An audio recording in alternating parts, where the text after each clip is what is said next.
Good morning, folks. Welcome, observers. It is Wednesday, June 3rd, 2026, and today we've got sugar in space, water in space, an excellent electromagnetic component of crustal activity, and of course, we are starting with the last 24 hours on our star. Time to earn that like button, isn't it? Last day on the sun was not exactly a quiet one. If you were here for last night's live stream, you watched some bigger M-class flares, then an analysis of the sunspot group, a forecast that we would get more flares, and then the first of two large M-class flares happened a few minutes later in the live show.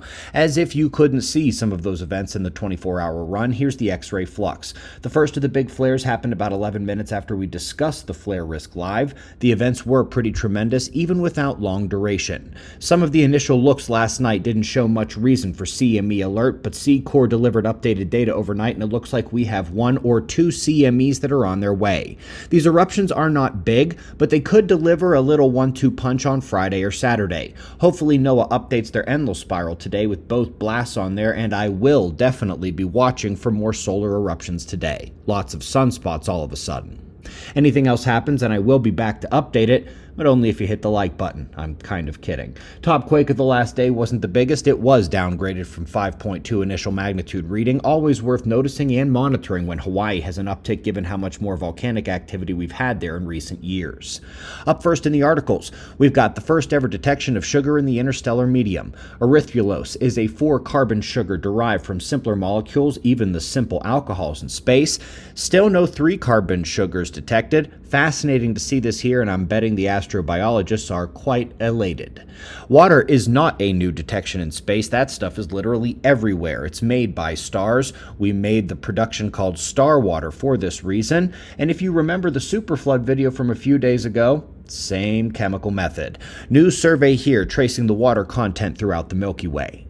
Top science news this morning is about electromagnetic impulses in the crust and how they relate to earthquakes. It also helps explain the endless correlations they're discovering between electromagnetic impact of the sun and earthquakes, and even on the crustal instability during the magnetic pole shift of Earth. Folks, we are rounding the corner of the year here at Observer Ranch and racing towards the second half of the year of the Prepper. In 3 days, a free water testing mobile community lab will be at the ranch. Extremely educational for kids and for adults. And if you have something to test, bring it. The next survival training begins in 9 days with Master the Disaster and then Art of Preparedness.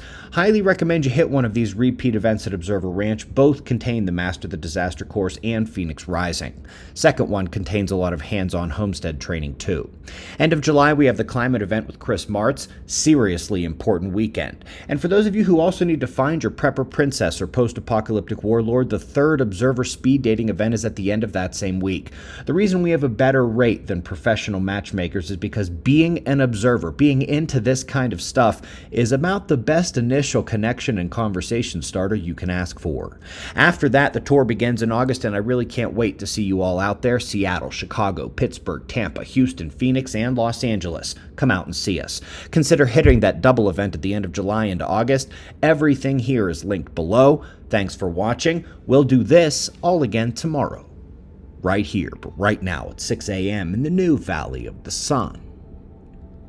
Eyes open, no fear. Be safe, everyone.